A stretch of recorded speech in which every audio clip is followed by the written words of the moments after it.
बिल्लाहि मिनश शैतानिर रजीम बिस्मिल्लाहिर रहमानिर रहीम वक़ातिलुल मुश्रिकीना काफ़तन कमा युक़ातिलूनकुम काफ़तन वअलमू अन्नल्लाहा मअल मुत्ताक़ीन सदाकाल्लाहुल आज़ीम। প্রিয় দর্শক শ্রোতা বিন্দু, আসসালামু আলাইকুম রহমতুল্লাহি ওয়া বারাকাতুহু। মহান আল্লাহ রাব্বুল আলামিনের কাছে লাখ কোটি শুকরিয়া আদায় করছি যে আল্লাহ তাআলা পবিত্র কোরআন থেকে যে একটি কথা বলার এবং শোনার তৌফিক দান করছেন, এই জন্য বলি আলহামদুলিল্লাহ। আর আল্লাহ রাব্বুল আলামিন পৃথিবীতে মানুষ সৃষ্টি করছেন একটা উদ্দেশ্য নিয়ে। সেই উদ্দেশ্য হলো আল্লাহ নিজেই বলছেন, বিসমিল্লাহির রহমানির রহিম, ওয়া মা খালাকতুল জিন্না ওয়াল ইনসা ইল্লা লিয়াবুদুন। আল্লাহ তাআলা বলেন, আমি মানুষকে পৃথিবীতে একমাত্র সৃষ্টি করেছি, পৃথিবীতে প্রেরণ করেছি তারা দিনে গিয়ে আমার ইবাদত বন্দেগী করবে। এই ইবাদত বন্দেগী করার জন্য মহান আল্লাহ রাব্বুল আলামিন আমাদেরকে সৃষ্টি করেছেন, দুনিয়াতে প্রেরণ করেছেন। এই ইবাদত বন্দেগী বলতে আমরা কিছু সংখ্যক লোক বুঝি যে নামাজ, রোজা, হজ, জাকাত, এই কয়েকটি কাজই শুধু ইবাদত। কিন্তু যে সমস্ত মানুষ কোরআনের জ্ঞান রাখে তারা 3-4টি কাজের মধ্যে ইবাদতকে শামিল করে না। আর যাদের মধ্যে কোরআনের জ্ঞান সীমিত, ওই সমস্ত মানুষগুলোই রোজা, নামাজ, হজ, জাকাতের 2-3টি কাজকেই ইসলামের কাজ মনে করে এবং তাই জান্নাতে যাওয়ার একমাত্র উসিলা মনে করে। কিন্তু মহান আল্লাহ রাব্বুল আলামিন বান্দাদেরকে বলেছেন, হে আমার বান্দারা, আমি তোমাদেরকে দুনিয়াতে সৃষ্টি করেছি একমাত্র আমার ইবাদত, আমার গোলামি, আমার দাসত্ব করার জন্য। সেই ইবাদত এবং গোলামি, দাসত্বগুলো যদি তুমি না বোঝো তাহলে পবিত্র কোরআনের কাছে যাও, কোরআন খুলে দেখো ইবাদত সম্পর্কে আমি আল্লাহ কি বলেছি। তাও যদি তোমার কষ্ট হয় তাহলে হাদিস শরীফ খোঁজো, রাসূল সাল্লাল্লাহু আলাইহি সাল্লামের মুখ মিশ্রিত বাণীগুলো খোঁজো, সেখানে দেখবা যে আমি ইবাদত বলতে কি বুঝিয়েছি। তাও যদি তুমি না বুঝো বা বোঝার সময় না পাও, রাসূলুল্লাহ সাল্লাল্লাহু আলাইহি সাল্লামের নবুয়তি জীবনের শুরু থেকে তার ইন্তেকাল পর্যন্ত 23 বছরের জীবনটির দিকে তাকাও।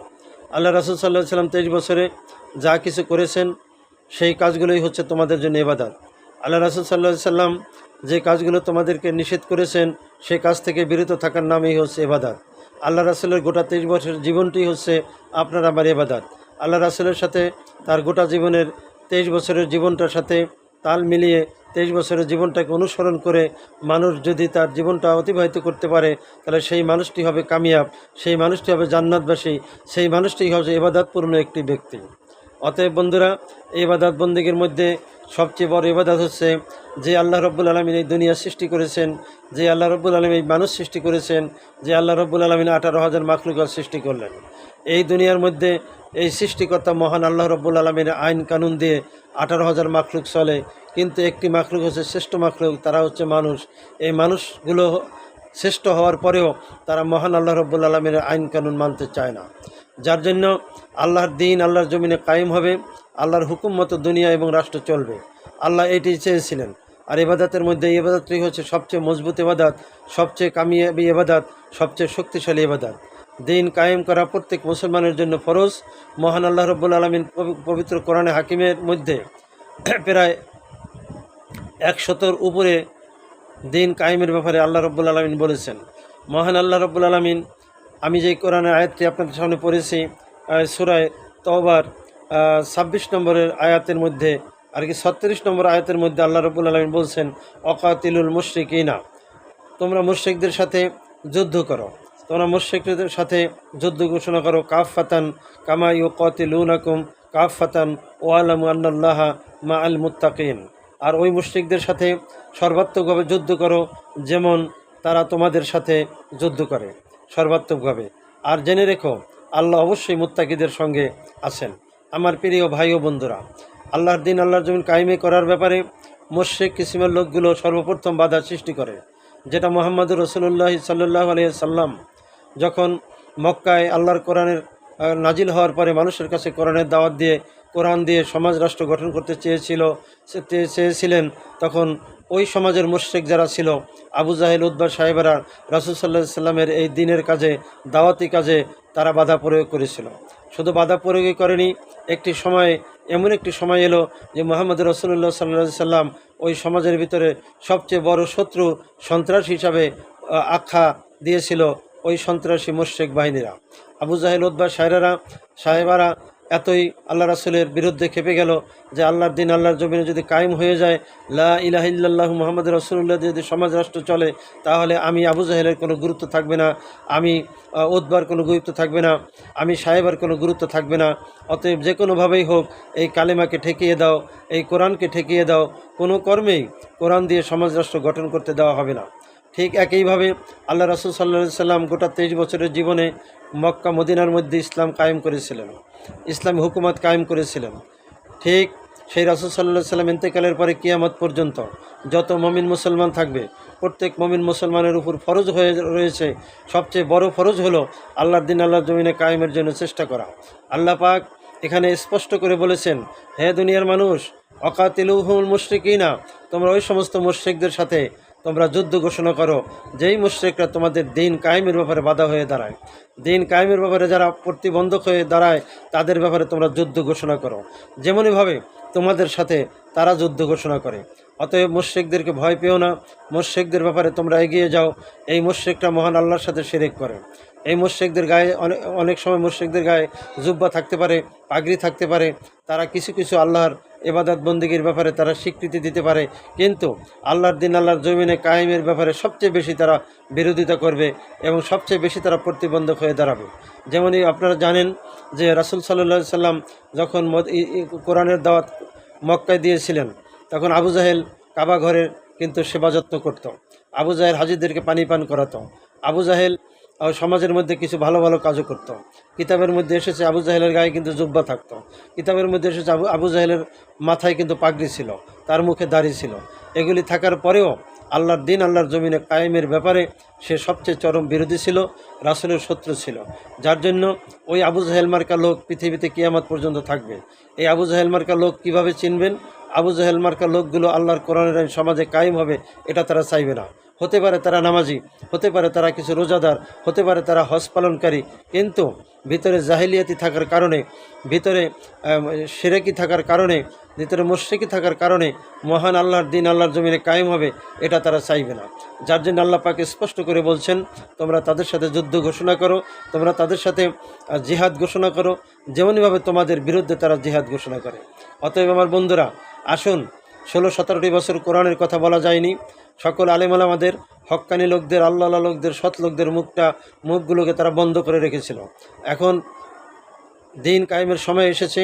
ওই ফ্যাসিবাদী সরকার বিতাড়িত হয়েছে, ওই জুলুম বা সরকার বিতাড়িত হয়েছে। আল্লাহর দিন আল্লাহর জমিনে কায়েম করার জন্য সুবর্ণ সুযোগ এসেছে। ও আমার মুসলমান ভাই ও বন্ধুরা, আর ঘরে বসে থাকার সময় নেই। আসুন, সমাজে যদি শান্তি প্রতিষ্ঠা করতে চান, গরিব দুঃখী এতিম অসহায়দের হক যদি তাদের ঘরে ফিরিয়ে দিতে চান, তাহলে সৎ লোকের শাসন ছাড়া বিকল্প কোনো পথ নেই। সৎ লোক কারা? সৎ লোক ওই সমস্ত লোক যেই লোকের মধ্যে আল্লাহর কোরআনের জ্ঞান আছে। সৎ লোক ওই সকল লোক যে সমস্ত লোকের মধ্যে আল্লাহর ভয় আছে, আল্লাহর ভীতি আছে, ওই সমস্ত লোকই হচ্ছে সৎ লোক। অতএব সৎ লোকের হাতে যদি ক্ষমতা যায়, তাহলে সমাজ রাষ্ট্রের সুখ শান্তি আসা সম্ভব। অতএব আমি আপনাদের সকলকে আহ্বান জানাবো, আসুন, আর ঘরে বসে থাকার সময় নেই। এই মুহূর্তেই আল্লাহর কোরআনের পক্ষে আন্দোলন করুন, আল্লাহর কোরআনের পক্ষে দল গঠন করুন। আল্লাহর কোরআনের পক্ষে দল গঠন করা প্রত্যেক মুসলমানের জন্য ফরজ। নামাজ, রোজা, হজ, জাকাত কোনো কাজে আসবে না যদি আল্লাহর দিন আল্লাহর জমিনে কায়েমের চেষ্টা আপনি না করুন। আল্লাহ রাসূল সাল্লাল্লাহু আলাইহি সাল্লাম হাদিসের মধ্যে ইরশাদ করেছেন, মান মাতা ওয়ালাম ইয়াকজু ওয়ালাম ইউহাদ্দিস লিনাফসিহি মাতা শুবাতু মিনান নিফাক। তিরমিজি শরীফের মধ্যে হাদিসটি আল্লাহ রাসূল সাল্লাল্লাহু আলাইহি সাল্লাম বলছেন যে মান মাতা ওয়ালাম ইয়াকজু, আল্লাহ রাসূল বলছেন, যে ব্যক্তি মৃত্যুবরণ করলো কিন্তু সে যুদ্ধ বিগ্রহ ইসলামী আন্দোলন করলো না, আল্লাহর দিন আল্লাহর জমিন কায়েমি করার জন্য সে চেষ্টায় সামিল হলো না, আল্লাহর দিন আল্লাহর জমিনে কায়েমের জন্য মিটিং, মিছিল, স্লোগান, এই সমস্ত কাজে অংশগ্রহণ করলো না, সেই ব্যক্তির মনে কখনো দিন কায়েমের চেষ্টাটা পর্যন্ত তার মধ্যে ছিল না।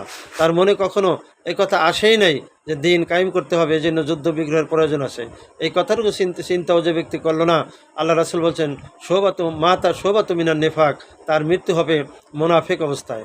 আর মুনাফিক অবস্থায় মৃত্যু হচ্ছে সবচেয়ে কঠিন মৃত্যু, সবচেয়ে নিকৃষ্ট মৃত্যু। আল্লাহ রাব্বুল আলামিন নিজে বলছেন, ইন্নাল মুনাফিকিনা ফিদ্দারকে আসফালা মিনান্নার, মুনাফিক জাহান্নামের সর্বনিম্ন স্থানে থাকবে।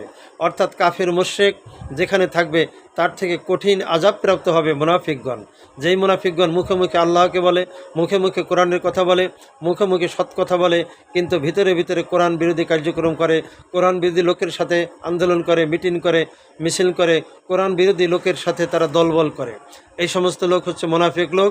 আল্লাহ রাব্বুল আলামিন বলছেন মুনাফিক জাহান্নামের সর্বনিম্ন স্তরে থাকবে। একটা কথা ভাইয়েরা মনে রাখবেন, মুনাফিক কিন্তু কাফেরের থেকে হয় না, মুনাফিক কিন্তু মুশরিকের থেকে হয় না, মুনাফিক কিন্তু ইহুদি থেকে হয় না, মুনাফিক কিন্তু খ্রিস্টান থেকে হয় না। মুনাফিকের জন্ম হয় মুসলমানদের থেকে। মুসলমান নামধারী কিছু সংখ্যক লোক যাদের মুখে ইসলাম কিন্তু ভিতরে হচ্ছে তার বক্রতা, ভিতরে হচ্ছে ইসলামের বিরোধিতা, ভিতরে হচ্ছে আল্লাহর সাথে শত্রুতা। এই লোকগুলো লেবাস পোশাকে দেখতে শুনতে মুসলমান, কিন্তু ভিতরে ভিতরে আল্লাহর দিন আল্লাহর জমিনে কায়েম হবে, ভিতরে ভিতরে সত্য প্রচার হবে, নেককার হক লোকের কাছে নেককার লোকের হাতে ক্ষমতা যাবে, এটা তারা কখনোই সহ্য করতে পারে না।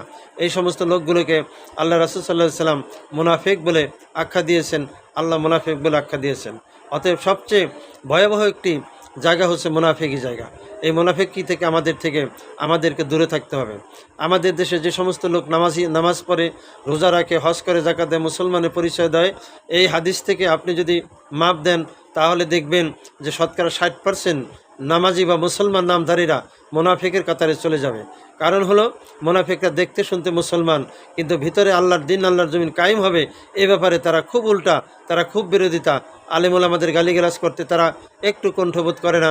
ইসলামের পথে যারা আছে তাদেরকে অপনিন্দা করতে, কান ঠাসা করতে, তাদেরকে খারাপ চোখে দেখতে তাদের কোনো রকমই খারাপ লাগে না।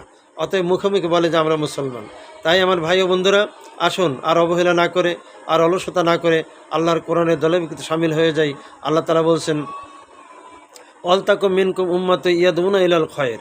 আল্লাহ নিজে বলছেন তোমাদের মধ্যে এমন একটি দল হয়ে যাও যেই দলের কাজ হবে মানুষকে কল্যাণের দিকে ডাকবে, নামাজের দিকে ডাকবে, রোজার দিকে ডাকবে, সত্যের দিকে ডাকবে, ন্যায়ের দিকে ডাকবে, দিন কায়েমের দিকে ডাকবে। আল্লাহর দিন আল্লাহর জমিনে কায়েম হবে, আল্লাহর দল গঠনের জন্য মানুষকে ডাকবে। এমন একটি দল করা তোমাদের প্রত্যেকের জন্য ফরজ। ও মুসলমানেরা, তোমরা এই দলের মধ্যে সামিল হয়ে যাও। আমরা যদি এই আল্লাহর দিন আল্লাহর জমিনে কায়েমের চেষ্টা না করি, এই অবস্থা যদি মৃত্যুবরণ করি, নিঃসন্দেহে মহান আল্লাহর দরবারে, কবরে, হাসরে, মিজানে পৌঁছাতে সকল জায়গায় কঠিন জবাবদিহিতার মধ্যে পড়ে এমনকি আমাদের জাহান্নামে যেতে হতে পারে। অতএব ভাইয়েরা, যদি মুসলমান দাবি করেন, নিঃসন্দেহে আল্লাহর কোরআনের দল ইসলামী আন্দোলনের মধ্যে ঢুকে পড়ুন। আর অলসতা নয়, আর অবহেলা নয়, অতি শীঘ্র মুসলমানের মধ্যে কাতারের মধ্যে ঢুকে যান, ইসলামী দলের মধ্যে ঢুকে যান। আল্লাহ বলছেন, উদখুলু ফিস-সিলমি কাফা। হে মুসলমানেরা, এ আইয়ুহাল্লাযিনা আমানু, হে ইমানদারেরা, যারা নিজেকে ইমানদার মনে করো, একটু নামাজ পড়ে, একটু রোজা রেখে, একটু হজ করে, একটু পাগড়ি পরে, একটু টুপি পরে, একটা জুব্বা গায়ে দিয়ে বা একটু দাড়ি রেখে যারা নিজেকে মুসলমান দাবি করছো, ইমানদার দাবি করছো, আমি আল্লাহর কাছে তোমরা এখনও ইমানদার হতে পারোনি, আমি আল্লাহর কাছে তোমরা এখনও কামিয়াব হতে পারোনি। অতএব আল্লাহ তাআলা ডাক দেন, ইয়া আইয়ুহাল্লাযিনা আমানু, হে ইমানদারেরা, উদখুলু, তোমরা ঢুকে যাও, ফিস-সিলমি কাফা, পুরাপুরিভাবে ইসলামের মধ্যে ঢুকে পড়ো, পুরাপুরিভাবে ইসলামের মধ্যে সামিল হয়ে যাও। একটু নামাজ, একটু রোজা রেখেই তোমরা মনে করো না আমি বিরাট মুসলমান, বিরাট মুফতি, বিরাট ফকি, বিরাট মুমিন হয়ে গিয়েছি, এটা মনে করো না। আমি আল্লাহ নির্দেশ দিচ্ছি, তুমি এখনও পুরা মুমিন হতে পারোনি, তুমি পুরাপুরিভাবে ইসলামের মধ্যে ঢুকে যাও। আমার নবী মুহাম্মদ সাল্লাল্লাহু আলাইহি সাল্লাম গোটা 23 বছরে 27টি মতান্তরে 29টি যুদ্ধে অংশগ্রহণ করেছেন। তোমার জীবদ্দশায় সেই যুদ্ধ বিগ্রহগুলো নিয়ে আসো বাতিলের মোকাবেলায়। অতএব আসুন আমরা যেন বাতিলের মোকাবেলায়, অন্যায়কারীদের মোকাবেলায় চেষ্টা ফিকির করে যেন দিন কায়েমের চেষ্টায় নিজের জীবনটা যেন সবসময় ব্যয়িত করতে পারি, নিজের জীবন দিয়ে যেন আমরা চেষ্টা চালাতে পারি। মহান আল্লাহর কাছে সেই তৌফিক কামনা করি। আল্লাহ আমাদের সকলকে তৌফিক দান করুন, আমিন। ও আখির দাওয়ানা আলহামদুলিল্লাহি রাব্বিল আলামিন। আসসালামু আলাইকুম ওয়া রাহমাতুল্লাহি ওয়া বারাকাতুহু।